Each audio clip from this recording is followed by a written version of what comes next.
बिस्मिल्लाहिर्रहमानिर्रहीम। शुरू अल्लाह के नाम से जो नहायत मेहरबान और करम करने वाला है। अब सब दोस्तों को उसामा स्टोरीज़ में खुशामदीद। एक दफ़ा का जिक्र है कि एक शख्स बहुत अमीर व कबीर था। उसका कारोबार बहुत बड़ा था जिसमें दर्जनों मुलाजमीन काम करते थे। उसका घर भी काफ़ी बड़ा था, उसमें भी नौकर चाकर काम करते थे। दिन भर वो ऑफिस में काम करता और शाम को घर वापस आता।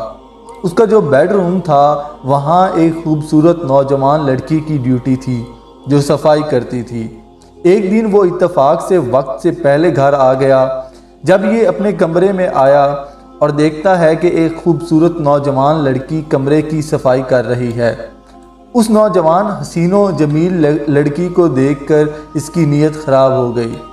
बस शैतान ने इसके दिल में ख्याल डाला कि मैं इस लड़की को कमरे में ही रोक लूं, तो उसकी आवाज़ किसी तक नहीं जाएगी। अगर बाहर जाकर इसने किसी को बताया भी तो कोई इसकी बात नहीं मानेगा।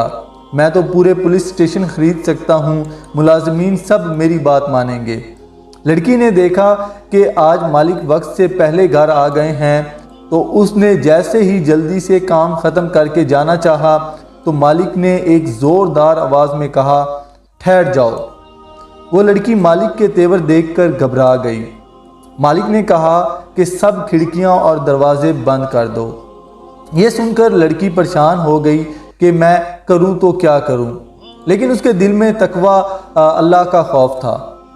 उसके आंसू बह रहे थे और अल्लाह से दुआ भी कर रही है। चनाचा उसने एक एक करके सब खिड़कियां और दरवाजे बंद करना शुरू कर दिए।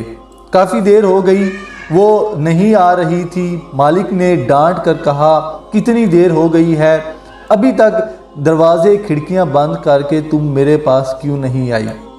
तो उस लड़की ने रोते हुए कहा कि मालिक, मैंने सारे दरवाजे बंद कर दिए और खिड़कियां भी बंद कर दी हैं, लेकिन एक खिड़की तो बहुत देर से बंद करने की कोशिश कर रही हूं लेकिन बंद नहीं हो पा रही। तो मालिक ने गुस्से से कहा, वो कौन सी खिड़की है जो तुझसे बंद नहीं हो पा रही?